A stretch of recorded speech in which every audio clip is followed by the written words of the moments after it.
하나님 감사합니다. 오늘도 우리에게 베풀어 주신 새로운 시간의 날과 생명으로 인하여 감사드립니다. 아침에 일어나 날짜와 시간을 확인할 때마다 오늘이라는 생명의 시간과 새로운 날을 주심에 감사하게 됩니다.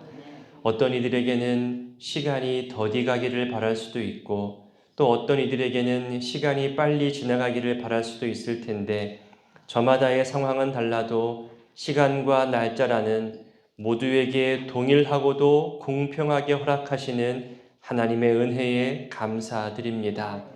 하나님 주신 이 생명의 날을 말씀 앞에 나와 시작하게 하셨으니 오늘의 날이 복된 날이요, 순종의 날이요, 어려움을 이겨내는 날이요, 연약함이 회복되는 날 되게 하옵소서.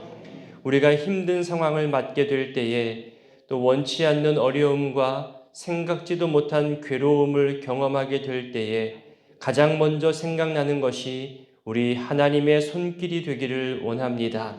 생각할수록 두려워지고 방법을 찾을수록 절망뿐인 우리 사람의 생각과 경험이 아니라 오히려 문제보다도 더 크시고 상황보다도 더 크시고 모든 것을 해결하실 수 있는 주의 손길, 그 크고도 놀라운 주의 팔을 의지하는 신앙 습관이 되게 하옵소서.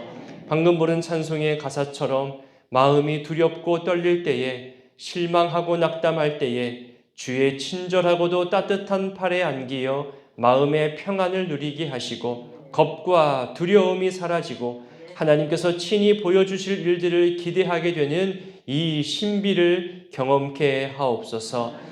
폭풍 치는 바다처럼 내 모든 것을 집어삼키려는, 내가 어쩌지 못하는 이 거대한 문제 상황에서도 또 내가 어려움 당할수록 주변의 친구들도 떠나가고 내게 도움 줄 것들도 점점 사라져 갈 때에도, 그래서 내 믿음이 연약해지고 하나님이 아닌 다른 것을 찾으려 할 만큼 위태하게 될 때에도 은혜의 주님, 상황을 다스리시는 주님, 내 모든 짐까지도 대신 져주시는 그 주님을 만나게 하옵소서.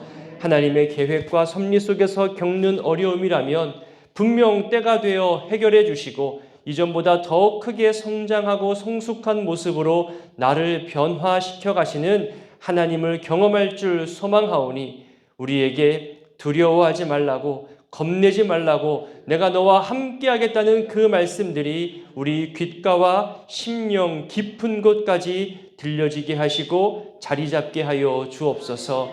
하나님, 저 멀리 전쟁의 소식이 길어지고 또 깊어지고 커져가면서 우리 마음도 국제 정세도 경제 위기도 또 선교 사역도 또다시 불안해져 가기만 합니다. 하나님, 이렇게 하나의 사건이 이곳저곳 연결되어지듯이 예전보다 더 가까이 서로 연결되어져 영향을 주고받으며 살아가는 시대임을 보게 됩니다. 나 혼자만의 결정으로 사는 세상이 아니라 이웃과 함께 살아가는 세상임을 알게 하시고 타인을 향한 배려와 함께 살아가는 공동체를 소중히 여기는 마음들을 우리에게 더하여 주옵소서. 한 가정 안에서도 여러 종교를 가졌기에 문제 상황으로 힘들어하는 성도님이 있습니다. 살아계신 하나님을 더욱 신뢰하며 다시금 신앙을 결심하고 결단한 그 선택에 주님 함께하여 주시고 그가 겪고 있는 모든 삶의 어려움들이 주님을 신뢰하는 신앙 안에서 하나씩 하나씩 해결되게 하여 주옵소서. 날씨가 또 갑자기 추워지고 또 변화에 따라서 호흡기 질환에 또 감기로 고생하는 분들이 많아졌음을 보게 됩니다. 건강을 지키시고 또 다른 연약함으로 번져가지 않도록 지켜주시기를 원합니다. 특히 입시를 치르고 있고 수능을 준비하는 우리 수험생 자녀들의 건강을 지키시고 함께 긴장하며 지내는 그 가족들에게도 위로와 힘을 주옵소서. 주일 말씀을 붙들고 한 주간 주님과 동행하는 삶을 살아가는 우리 성도님들에게 오늘 새벽의 말씀과 기도도 힘과 위로가 되며 신앙의 결단이 흔들리지 않도록 붙잡아주는 주의 은혜가 되게 하여 주옵소서. 이 새벽에 마음의 소원과 간절한 기도의 제목과 또 예물로 하나님께 올려드리는 그 모든 손길을 주님 기뻐 받아주시고 또 오늘도 되어지는 모든 신방과 만남과 또 강단의 공사에도 주님 늘 동행하여 주시옵소서. 말씀으로 나아가고자 하오니 성령 하나님, 전하는 자와 듣는 자 모두의 입술과 귀를 붙들어 주시옵소서. 예수님의 이름으로 기도드립니다. 아멘. 오늘 말씀은 열왕기상 17장 8절로 24절까지입니다. 열왕기상 17장 8절로 24절 함께 봉독합니다. 여호와의 말씀이 엘리야에게 임하여 이르시되 너는 일어나 시돈의 사르밧으로 가서 거기 머물라. 내가 그곳 과부에게 명령하여 내게 음식을 주게 하였느니라. 그가 일어나 사르밧으로 가서 성문에 이를 때에 한 과부가 그곳에서 나뭇가지를 줍는지라. 이에 불러 이르되 청하건대 그릇에 물을 조금 가져다가 내가 마시게 하라. 그가 가지러 갈 때에 엘리야가 그를 불러 이르되 청하건대 내 손에 떡 한 조각을 내게로 가져오라. 그가 이르되 당신의 하나님 여호와께서 살아계심을 두고 맹세하노니 나는 떡이 없고 다만 통에 가루 한 움큼과 병에 기름 조금뿐이라.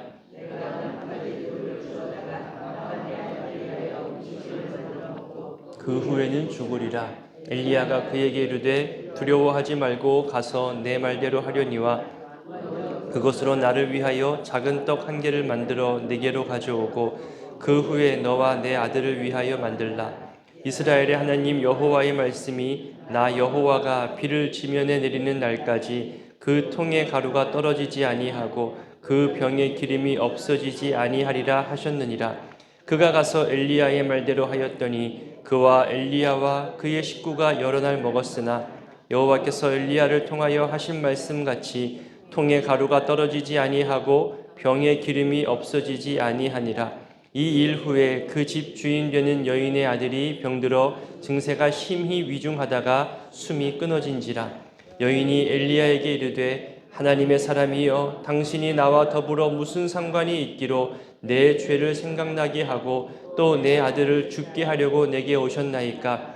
엘리야가 그에게 그의 아들을 달라 하여 그를 그 여인의 품에서 받아 안고 자기가 거처하는 다락에 올라가서 자기 침상에 누이고 여호와께 부르짖어 이르되 내 하나님 여호와여 주께서 또 내가 우거하는 집 과부에게 재앙을 내리사 그 아들이 죽게 하셨나이까 하고 그 아이 위에 몸을 3번 펴서 엎드리고 여호와께 부르짖어 이르되 내 하나님 여호와여 원하건대 이 아이의 혼으로 그의 몸에 돌아오게 하옵소서 하니 여호와께서 엘리야의 소리를 들으심으로 그 아이의 혼이 몸으로 돌아오고 살아난지라.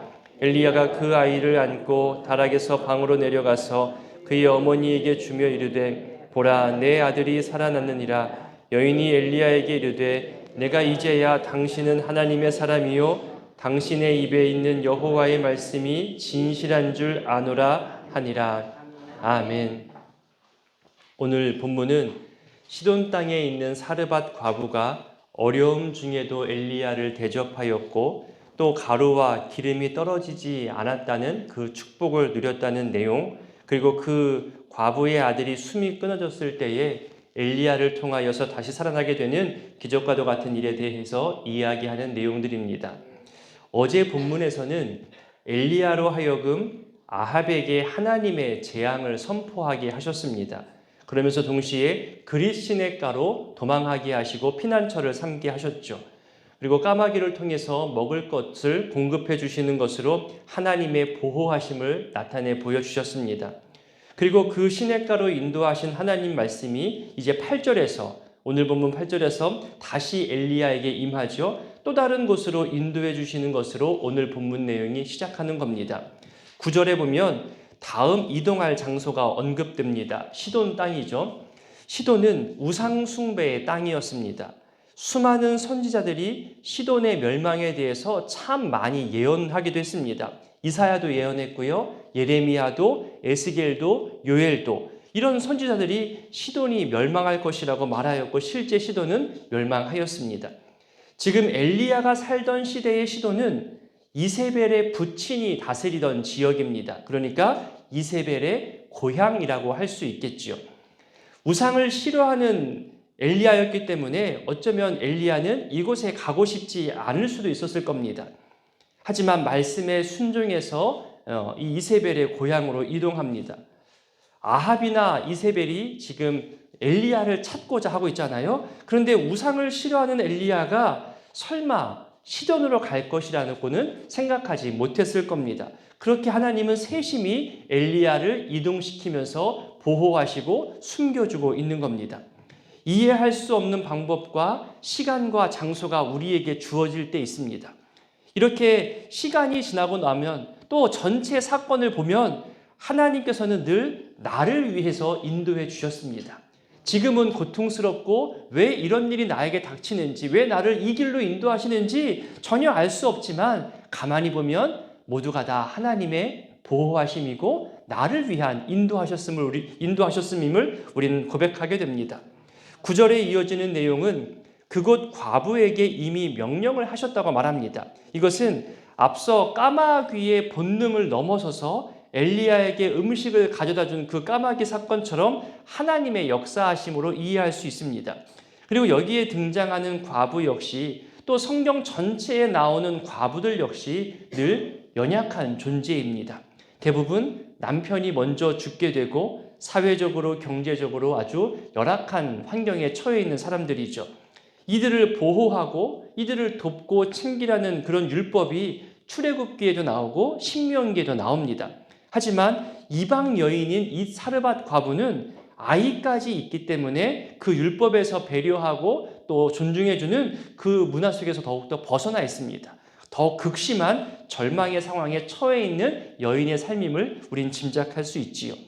이러한 처지에 놓여 있는 과부를 이용하여서 엘리야를 돕도록 하시는 하나님의 섭리를 보면 시돈 과부를 이용하여 시돈 공주인 이세벨을 물리치고자 하는 하나님의 기막힌 섬세한 섭리를 우린 바라볼 수 있습니다. 10절에 엘리야가 일어나 사르밧으로 가지요. 그곳에서 마치 자신을 마중하러 나온 듯한 그런 여인을 만나게 됩니다. 남편이 있는 여인이라면 또 어느 정도 재산이 있는 부유한 여인이라면 하지 않을 일들을 지금 이 여인이 하는 것으로 봐서 하나님이 말씀하신 그 과부인 것이라고 아마 엘리야는 짐작했을 겁니다. 그래서 물을 요청합니다. 나그네에게 물을 떠다 주는 것은 이거는 신성한 의무처럼 여겨졌던 시대입니다. 마치 아브라함의 종 다메섹 엘리에셀과 리브가의 만남을 떠올리게 하고 또 예수님과 사마리아 우물가 여인과의 만남을 떠올리게 하는 그런 모습들입니다. 물을 달라고 하는 요청을 거절하지 않는 모습에 11절에 엘리야는 조금 더 무리한 요청을 하죠.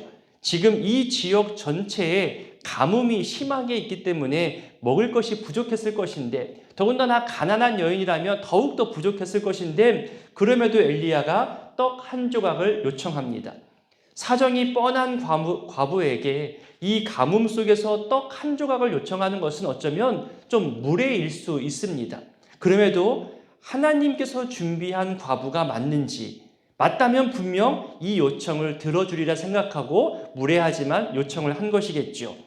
엘리야의 이런 확인은 자신의 안전과도 연결되어져 있을 겁니다.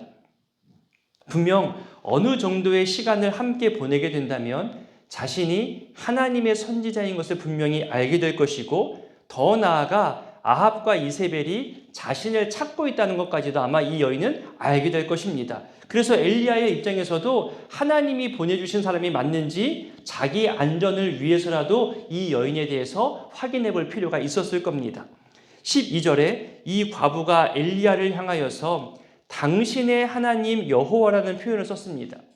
자신이 떡 한 조각도 만들어 올 수 없을 만큼의 절망적인 상황임을 말하고 있지요. 하나님을 알고 섬겼기 때문에 여호와 하나님이라고 고백한 것이 아닙니다. 이 사람이 이스라엘에서 온 것임을 알고 이스라엘의 신 여호와 하나님을 언급한 거죠. 그래서 당신의 하나님이라고 한 겁니다. 나와는 아직 상관없는 하나님입니다. 이방 신인 거죠. 내가 당신을 도울 형편도 안 된다. 당신의 나라, 당신의 신의 이름을 걸고 내 형편이 절망적인 형편인 것을 지금 말하고 있는 겁니다. 이런 상황에서 이 과부가 엘리야를 돕는다면 그것은 까마귀가 돕는 것과 동일한 커다란 은혜이고 기적과도 같은 일이겠지요. 그리고 엘리야는 하나님께서 말씀하신 것을 신뢰하면서 13절부터 오히려 더 적극적으로 요청합니다. 그러면서 비가 오기까지 굶어 죽지 않을 거라며 과부가 언급한 그 통의 가루와 그 병의 기름이 없어지지 않을 것을 14절에 선포하고 그리고 15절처럼 엘리야의 말대로 이루어집니다. 여기서 한 가지 재미있는 표현을 발견할 수 있습니다. 자, 우상 본거지인 시돈입니다.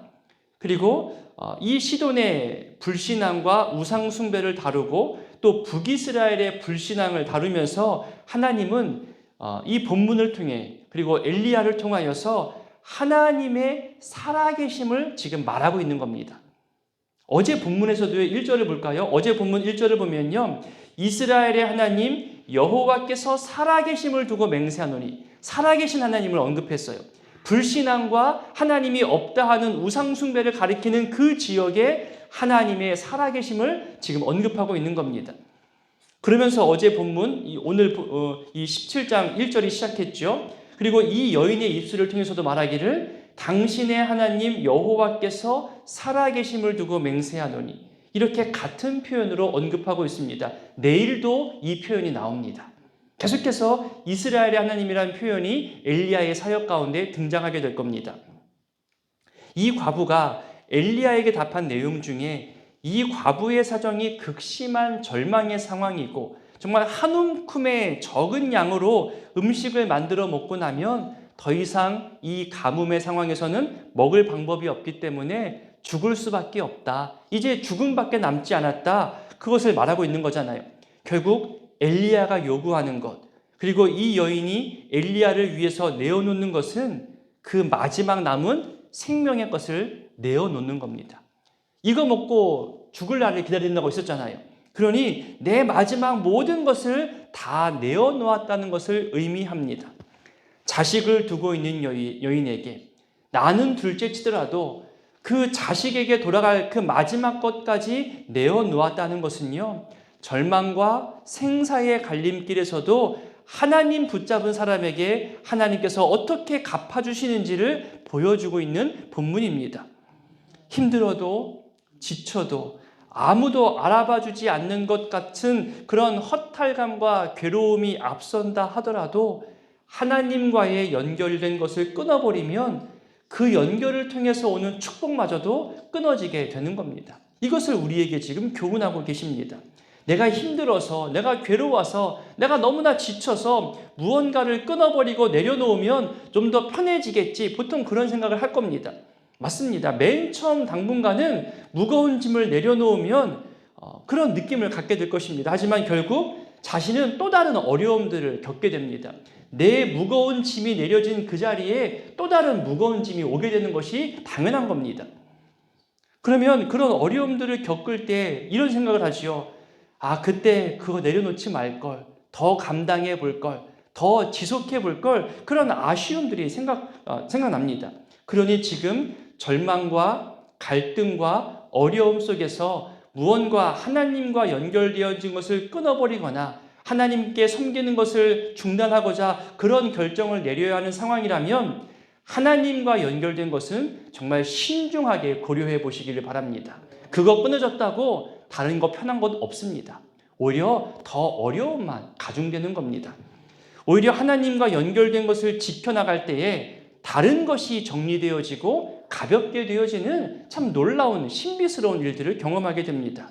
이 과부의 결단과 하나님께서 채워주시는 은혜를 기억하며 기도하시면서 여러분의 앞날을 정하실 수 있기를 바랍니다. 여러분 보십시오. 과부가 말한 현실의 사정, 미래에 대한 염려, 죽음이 다가오는 절망 속에서 제일 먼저 들려진 말씀이 뭘까요? 13절입니다. 두려워하지 말아라. 너의 그 무거운 짐, 너의 그 지친 심령, 너의 그 봉사와 헌신 때문에 힘들어진 그 상황 내가 안다. 두려워하지 말아라. 염려하지 말아라. 불안해하지 말아라. 이것이 하나님께서 주시는 첫 번째 말씀인 겁니다. 이미 모든 식량이 떨어졌습니다. 이 가뭄 속에서 식량을 구할 수도 없습니다.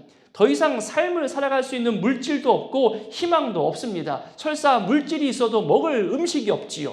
결국 죽음뿐이기에 두려워합니다. 그때 들려진 말씀이 바로 두려워하지 말아라. 염려하지 말아라. 우리 일상에서 겪게 되는 두려움을 없애기 위해서 더 큰 두려움을 생각해 보는 것도 하나의 방법입니다. 무슨 말이냐 하면 정말로 큰 문제 앞에서는 작은 문제는 문제처럼 여기지도 않잖아요. 정말로 두려워해야 할 것, 정말로 경외해야 할 대상은 눈앞에 보이는 문제 상황, 먹을 것, 이런 살아갈 것이 아니라 그보다 훨씬 더 두려움으로 대해야 할, 경외함으로 대해야 할 하나님이라는 것을 우리는 먼저 기억했으면 좋겠습니다. 그 경외하는 하나님을 붙잡으면 나머지 작은 두려움의 문제 상황들은 문제처럼 여겨지지 않게 되고 해결되어지는 겁니다. 시돈 땅에서 분명 바알과 아세라를 평생 의지하며 보고 듣고 그렇게 살아왔을 여인입니다. 그런데 지금 엘리야가 말하기를 이스라엘의 하나님 여호와의 말씀이라고 전하고 있지요. 이것은 곧 너는 이제 바알 백성으로 살아갈 것이 아니라 아세라 백성으로 살아갈 것이 아니라 하나님 백성으로 살아가야 한다고 지금 결심을 촉구하는 겁니다. 우리에게도 매일매일 요구되어지는 요청입니다. 오늘 하루 이 세상을 살아갈 때에도 우리가 어떤 존재로 살아가야 할 것인가? 거대한 시대의 흐름과 문화에 휩쓸려서 이 세상의 사람으로 살아갈 것인가? 아니면 이 세상뿐만이 아니라 더 큰 온 세상과 우주 만물을 다스리시고 섭리하시는 하나님 백성으로 하나님 자녀로 살아갈 것인가? 그 요청을 우리 하나님은 매일매일 우리에게 요구하시고 확인시켜 주십니다. 하나님 백성으로 또 하나님의 자녀로 예수 그리스도를 닮아가는 그런 인생 되기를 소원합니다. 오늘 하루도 그렇게 내 존재를 확인하며 하나님과 동행하는 그런 인생 되시기를 소원합니다. 이제 17절부터는 또 다른 이야기가 나오죠.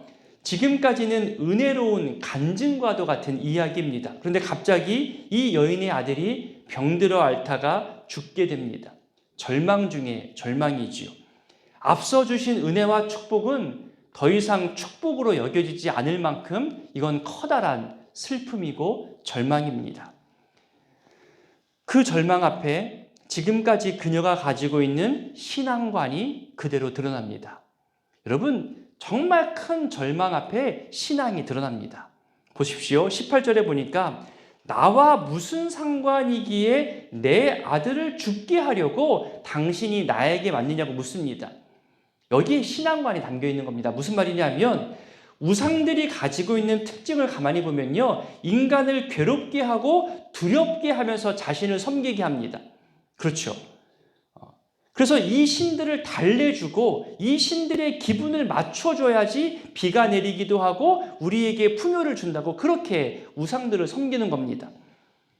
이 여인은 하나님도 자기가 평생 동안 봐왔던 바알처럼 아세라처럼 그런 이방의 신들처럼 아무런 이유나 목적 없이 먼저 두려움을 갖기 위해서 자기 아들을 죽인 것 아니냐, 그렇게 지금 말하고 있는 겁니다. 다른 우상들과 별반 다를 것 없는 하나의 신으로 여긴 거죠. 왜 나에게 또 다른 신을 알려주어서 그 신이 나를 이렇게 두렵게 하는 상황으로 몰아가느냐, 이렇게 지금 한탄하고 있는 겁니다. 이게 이 여인의 신앙관이었습니다. 이제 엘리야가 이 아들을 살리는 과정과 결과를 보면서 이 여인이 어떻게 변하는지, 무엇라 고백하는지 보십시오. 맨 끝절 24절입니다. 하나님에 대해서 조금씩 알아가는 고백이 나옵니다. 사랑과 자비의 하나님, 생명을 살리신 하나님, 생명의 주인이신 하나님, 창조주 하나님이심을 알아가는 이 여인의 모습이 등장하는 겁니다. 혹시 근래에 어려움을 겪고 계신 분 계실까요? 몸의 질병으로 힘들어 하시는 분 계실까요? 죽을 만큼 괴로울까요? 이 일 후에는 죽음밖에 남지 않았다는 이 과부의 상황처럼 절망만 가득함을 경험하고 계신가요? 하나님을 다시 만나고 하나님의 놀라운 은혜를 경험하게 되는 이 기회의 시간들 되었으면 좋겠습니다. 당신의 하나님, 이방인의 하나님이 아니라 이제 나의 하나님으로 고백되게 되는 이 기적과도 같은 은혜가 베풀어지는 그런 시간들 되었으면 좋겠습니다.